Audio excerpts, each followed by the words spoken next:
Hello and welcome to the Climate Conscious Podcast, a podcast for people who care about environmental sustainability and climate action.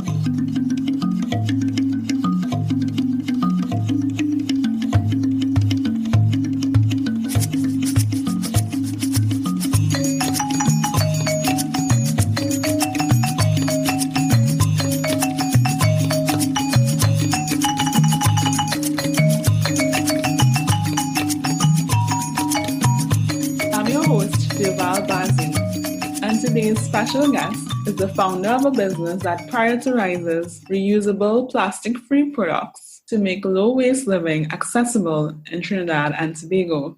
She has a master's degree in chemical and environmental engineering and is an animal and nature lover.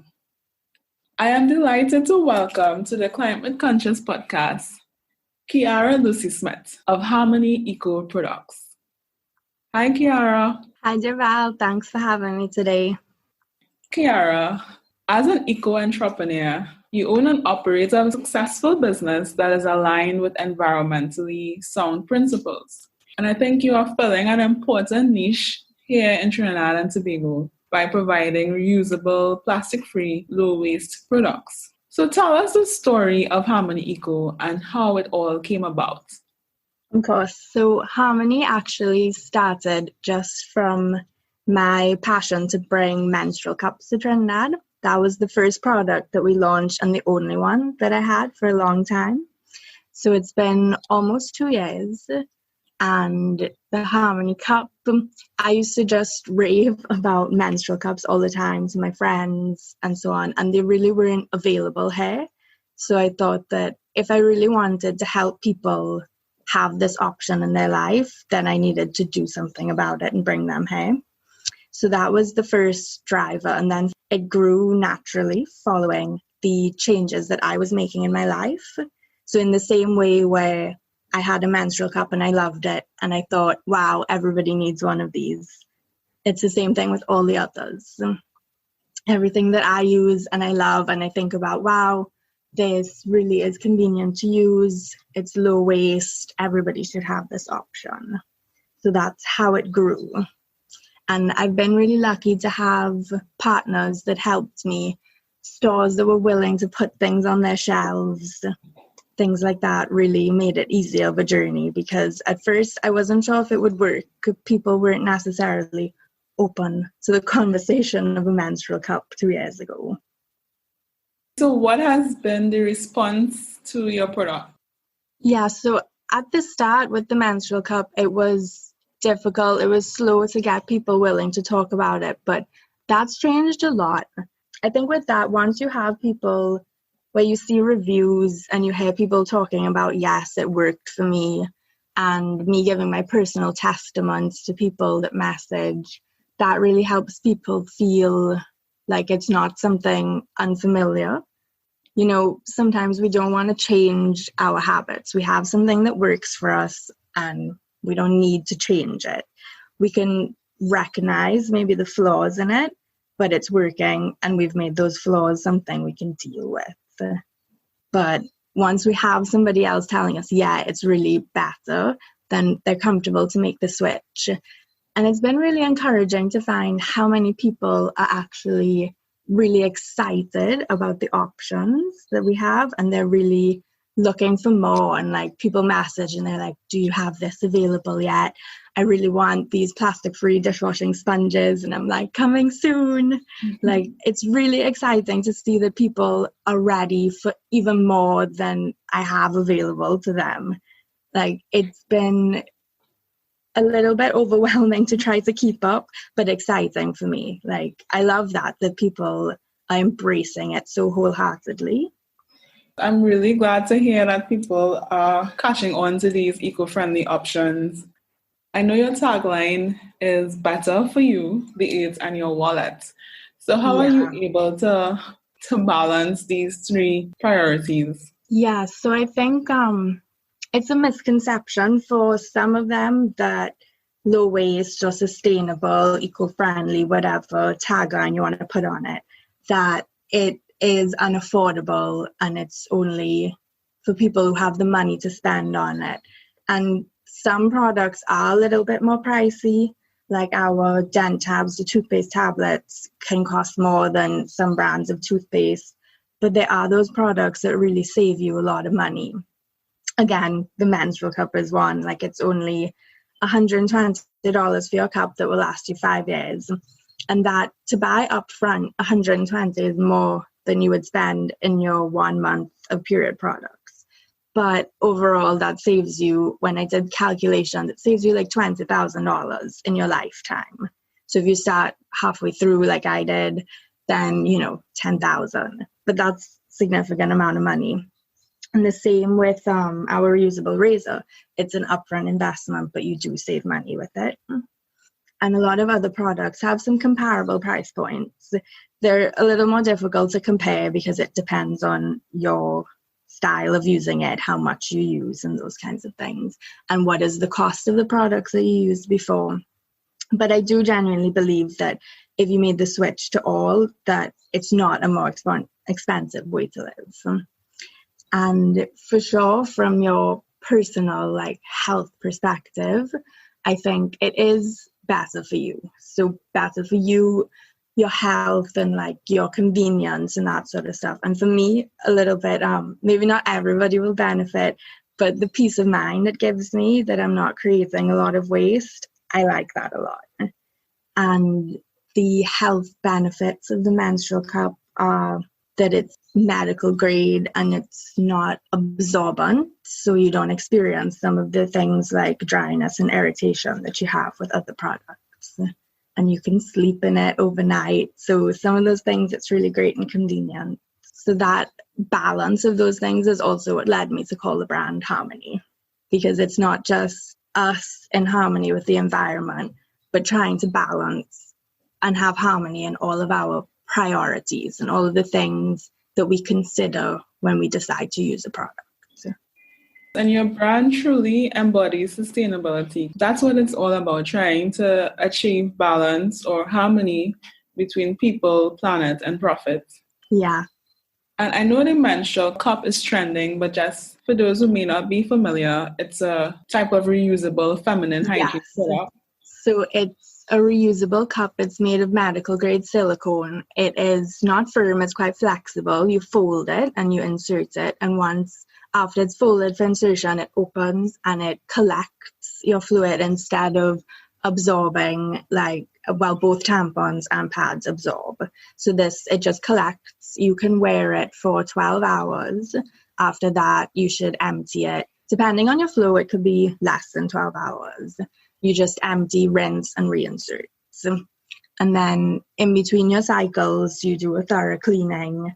You can boil it for sterilization, and then you use that for 5 years until the cup is no longer able to be used. If it gets some tears just from wear and tear is when its life ends.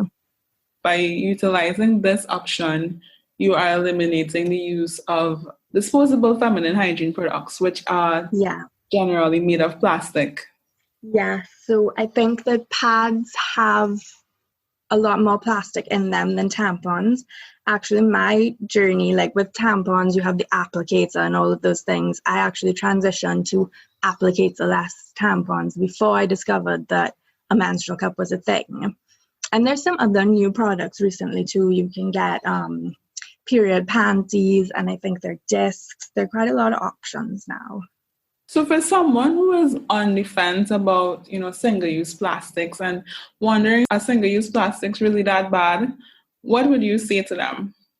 Yeah, so this is a justification that we'll make to ourselves all the time, it's just one thing, and we convince ourselves that we really need this thing. But I think the journey starts, so that's always my tip to people, that, if you're on the fence, just take some time and really assess it and think about it, because you have to believe that rather than somebody just telling you this is a fact.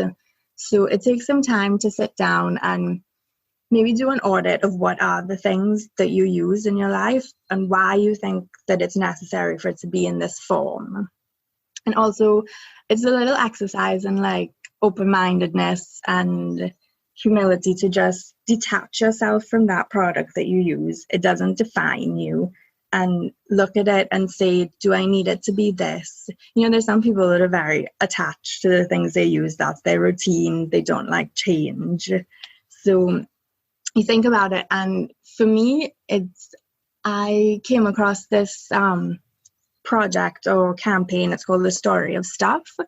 And it helps me to think about the journey that a product had from like its inception of raw materials, production, making its way to me, and its afterlife. So there are all those things to consider in just, a plastic bag or a plastic cup, something we throw away and we think it's just one thing.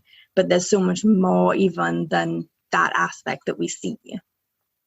So it takes maybe a little imagination or the time to research, but there are a lot of resources online that you can find that are really inspirational. And for me as well, like the images of animals that get entangled or ingest plastic, like that's always like the line for me. I think about that and I'm like, no, get this plastic away from me. Yeah, I think by now most of us have seen the image of the sea turtle, trapped in a piece of plastic. I think the one with the straw in the turtle's nose may have been one of the earliest videos that really made me emotional. Yeah, it's very graphic, but I think we need to really see the reality of what our habits definitely lead to. It's really important that people document those, that they record it and they document it and it goes viral and people see it. It's just one straw said 8 billion people. Yeah. And then we end up a really good one. Yeah, we end up with 8 billion straws lying in our landfills, or we'll see it floating in our oceans. Right. People say, well, the problem isn't that I'm using plastic. The problem is with polluting, like littering, and I don't put my plastic in the ocean, so it's okay. Mm-hmm. But we don't have control over it in that way. When we put something in our garbage, we are handing it over to a system that has flaws and imperfections. Like, I'm sure everybody has seen a garbage bag fall off the back of a garbage truck. Like, yeah. I've seen it many times and I'm always like, damn, I want to record this, but I'm driving. So we may not be littering, but I can honestly say that every piece of plastic I've ever used has not ended up in the oceans or in the environment or harming animals or anything like that. Like, I just can't guarantee that, and I don't think anybody can. Yeah, and even beyond harming animals, you see it when we have instances of flooding, the amount of plastic waste that is clogging our waterways and causing harm to people's property, and sometimes it could escalate even to the loss of life. Definitely.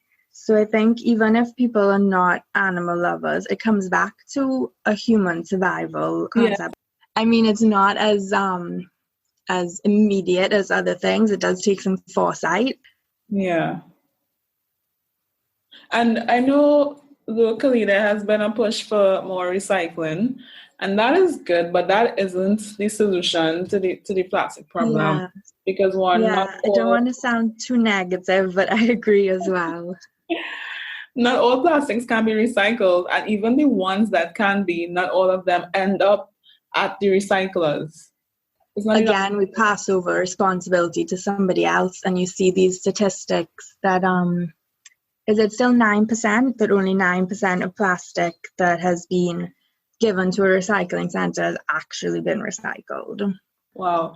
I'm planning to have a plastic recycler on the show, so I will be sure to ask him about that. But that would be good, yeah.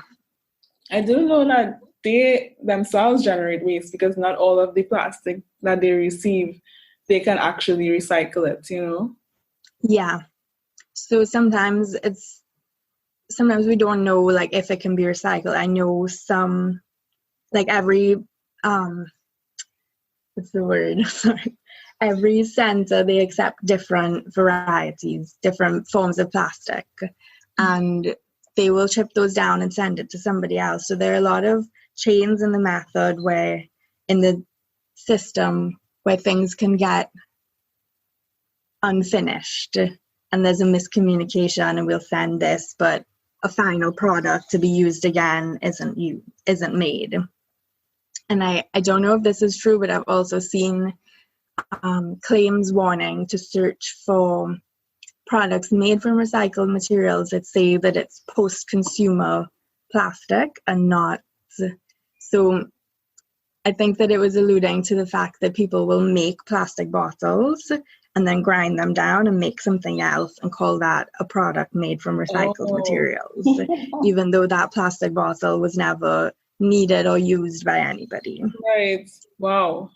So I don't know, it didn't like name and shame a company that did this, but yeah. So they're those things that you have to look out for. But recycling, like, not to knock it, it is completely necessary.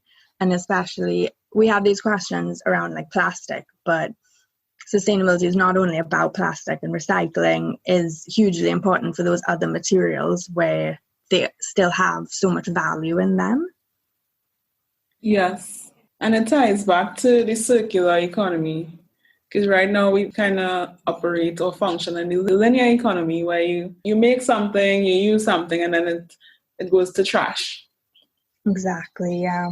But with the circular economy, the output from one process, you look at ways in which that can become the input to another process. And therefore reducing the amount of waste that goes to our landfills or ends in our oceans or is burnt and produces air pollution. So on episode 4 of this podcast, the issue of sustainable waste management was discussed with waste consultant Shan Coffey-Young, and we highlighted the waste hierarchy and the importance of the first step being minimizing waste. Yeah, it's really important. I think it's one that people can forget about, but I've seen these 3 R's expanded into so many R's now, like rethink being an R, rot representing composting, and reducing still is a major one, and reusing. I like to think that everything that comes into my life, I'm like, okay, you're mine now, and I need to find a use for you. You need to be resourceful in every way you can and try to make this item have a use for as long as it has a useful life. It's about being conscious consumers.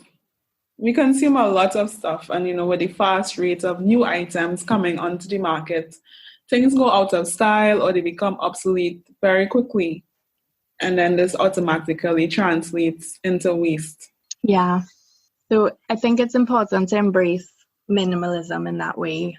And I've been trying, I haven't bought new clothes in a very long time. And I've just been trying to appreciate the things that I have and repair them. If there's a rip, I'll sew it up and I'll tell it it's still good. And if it's not fashionable anymore, who cares? It's like breaking a bad habit because we have been conditioned. We have been conditioned to consume a lot and to want more and to want the latest. But I guess the step before that too is to not give in to these trends. There's a new fashion trend every week. Yeah, if you don't buy something that was part of that trend, you won't look at it 2 years from now and be like, what is this and why did I buy it? Yes. I mean, you see that all the time when you look through some of your old photos. And at the time, you just had to have it or you would die. Right? Yeah, and everybody was wearing it. Yes, and now you're cringing. And now that nobody else is wearing it, you're like, ooh, I don't know if I want to wear it either. Yeah. And even before you get to the actual item that you've purchased, there's a large amount of packaging, which is often plastic that immediately becomes waste. So I think it's important that businesses and manufacturers rethink the materials that they use for their products and the packaging. Definitely. And how you procure things in terms of your supply chain. I think about that a lot, and I try to minimize plastic packaging in the supplies that I'm buying as well. I'll prioritize companies that are, if it's a product that I have to import, firstly, I try to look locally. And then it's a lot easier to negotiate your packaging if it's with a local company. And think about reusing and those sort of things. If it is that I have to import, I do look for the companies that are considering it and switching to compostable sachets. And so, for example, Dentabs, those are imported. It's a German company and they come in compostable bags. So that is great and that's really important to me. So I I do the packaging here, and they come in bulk packaging that is compostable. And other companies, I look for the packing peanuts that are dissolvable, things like that. So you don't have the option for everything yet.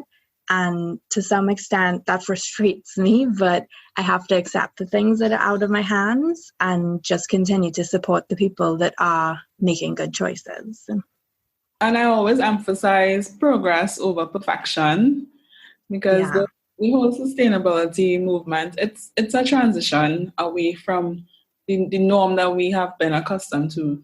So it's important not to beat up on ourselves too much. The important thing is that we are making an effort to minimize our impact. Yeah, we don't need everybody to do it perfectly, but we do need everybody to try. Correct. Back in July, I participated in Plastic Free July. Yeah.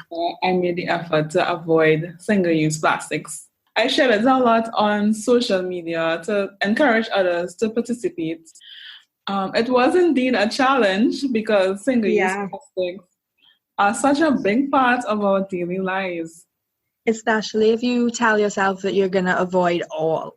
So the hard thing for me, the one that's really hard that I still have slip-ups with, is buying food. Like, I try to prioritize places that are using compostable containers. But if somebody in my family or my boyfriend buys food and it's in a styrofoam container, I feel sad about it, but I don't want to then make them sad about it and not appreciate the food that they're buying for me. It's really hard. And especially now, I want to support those restaurants and businesses, but I do also want them to know that I would love it in a compostable container. I think this shift is happening. A lot more businesses and food places are offering or are utilizing the compostable options. And I think as demand for this sort of... the thing that makes me sad as well, a few restaurants using the biodegradable, I'm doing air quotes, biodegradable styrofoam containers, and that's really disappointing to me. They're making the effort, they clearly want to do something good, and they maybe haven't put the thought into it or had the time to research that actually that's just forming microplastics and the additives that just break the styrofoam into little pieces. So it's hard to know, like, if they know that or if they don't know that, like, are they themselves greenwashing, or is it only the company manufacturing the styrofoam that's greenwashing? It's hard to know. It may be that they really genuinely want to make the effort. But marketing, and you bring up an important point about greenwashing. Yeah. And many times we even see a product labeled natural or eco-friendly. But if you even, there's a long list of components that you can't even pronounce. It's hard to know, really. And even for me, because everybody is a consumer, right? So when I'm buying something, I try to take the time to research it thoroughly, but not everybody has that luxury or is willing to put that time in. Yeah. You know, it would be great if we could just walk into a shop and pick up something on the shelf and really trust everything that's on the label. But unfortunately, it's not like that. And sometimes, so some of the giveaways that I look for is if something seems like magic, like the biodegradable styrofoam. Like, for years, styrofoam has not been biodegradable, and now, like magic, it is. And they don't really explain much to you beyond this additive. And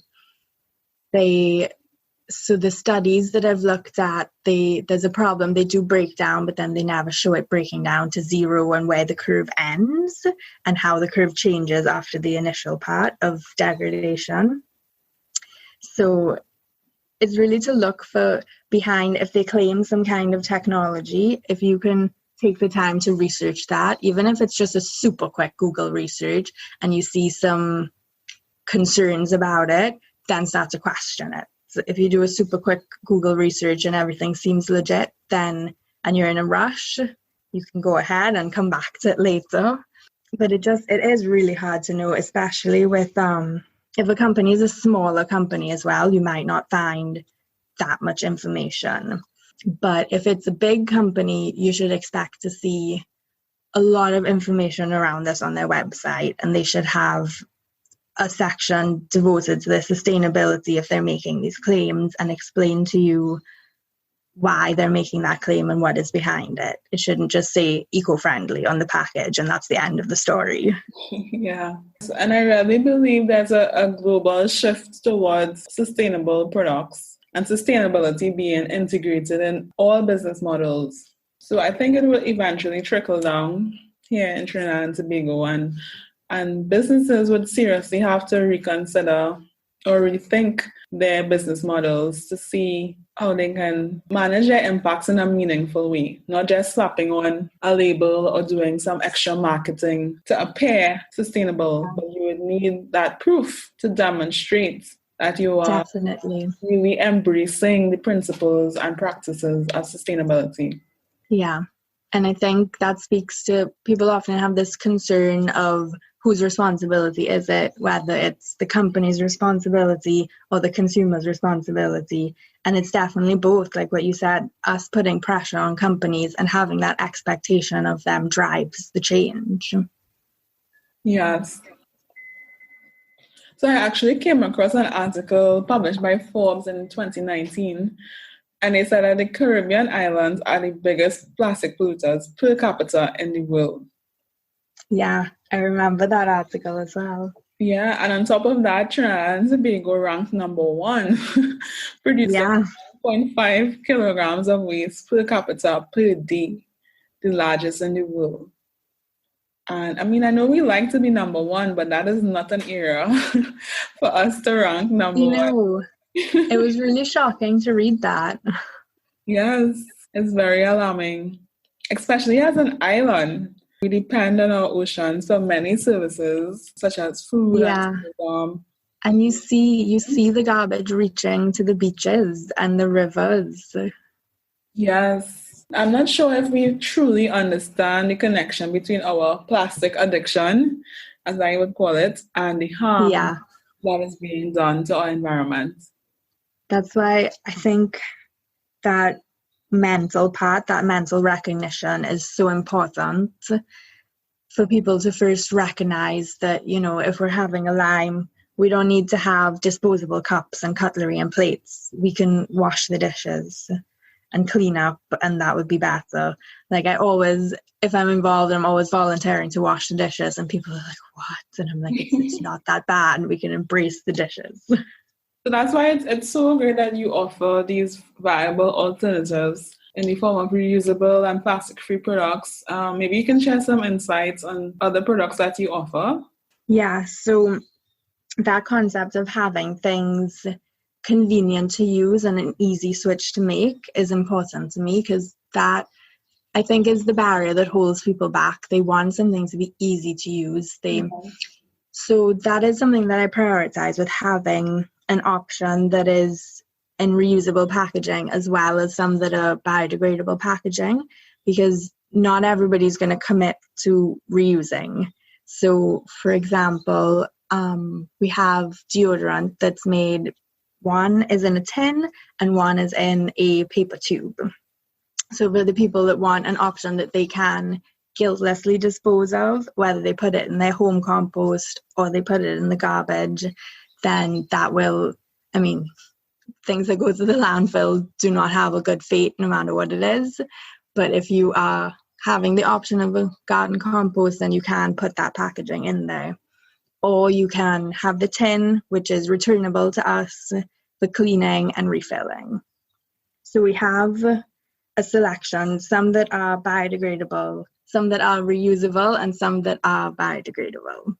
So some examples, we have reusable products, our menstrual cup, we have a reusable razor, we've got reusable straws, and we have toothpaste tablets, a bit of both. So toothpaste tablets come in a metal tin that is returnable to us. So that is reusable packaging. And the rethinking of the form of the product is what helps you change the packaging.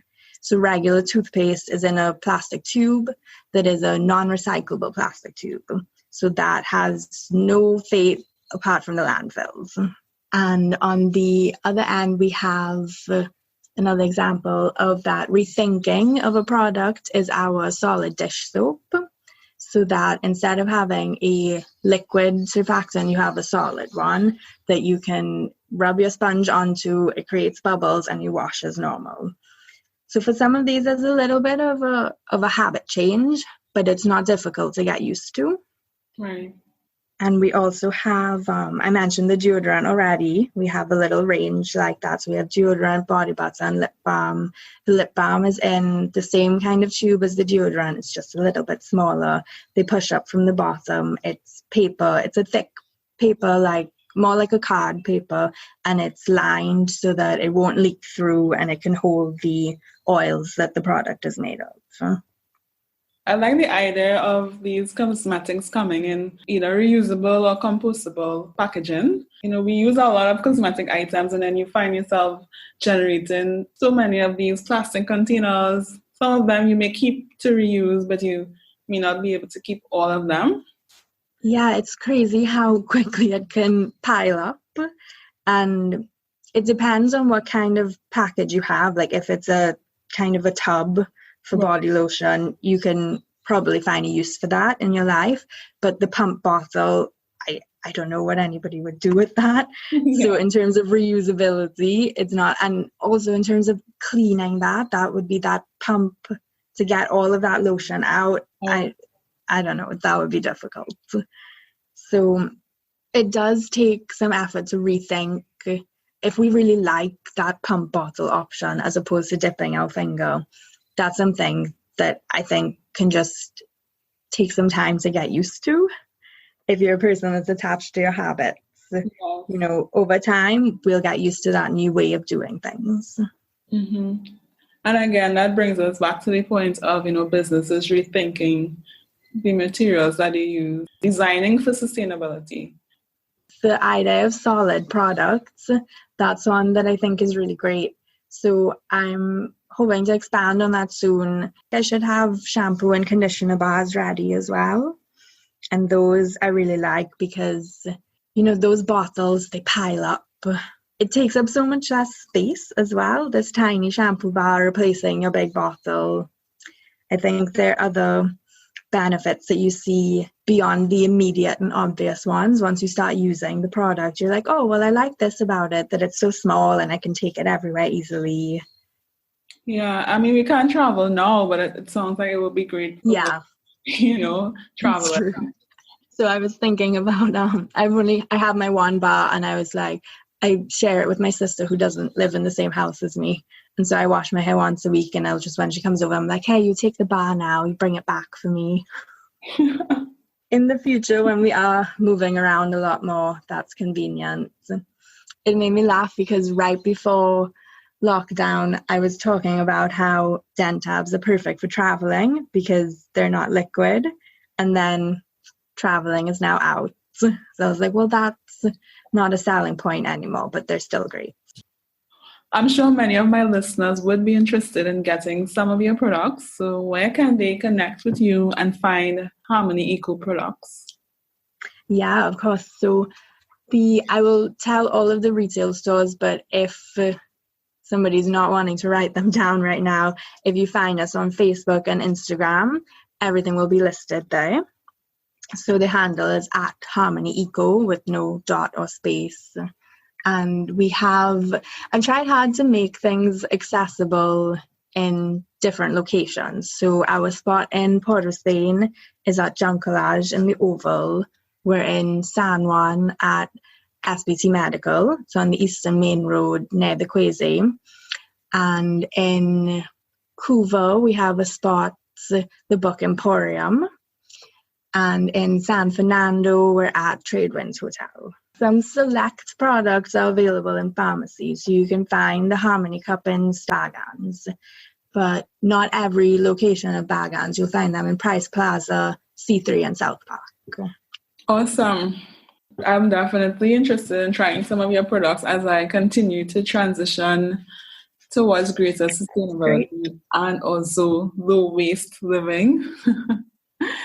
There's a zero waste movement, but just by its name alone, it seems unattainable. And Yeah, a little intimidating. I like to say low waste instead, yeah. Yes. Because I'm not zero waste, not at all. Yeah, we all produce waste. We all produce waste.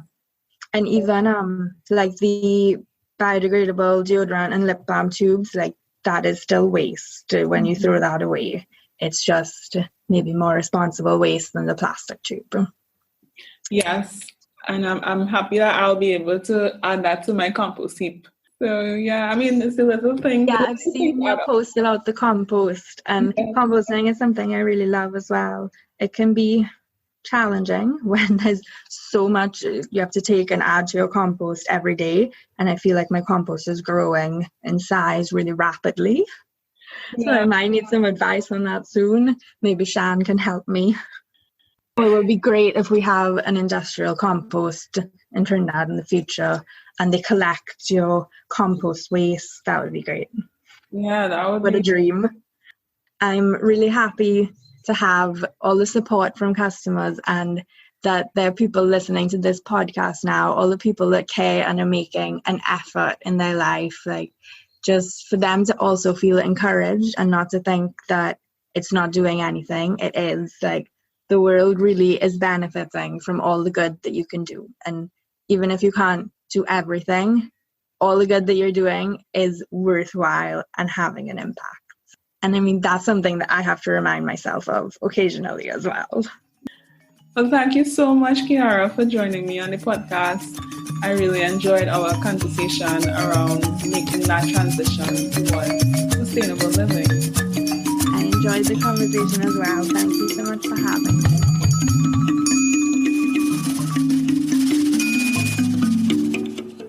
Hi there, this is Empress Eve. You'll be hearing from me on topics such as politics, relationship.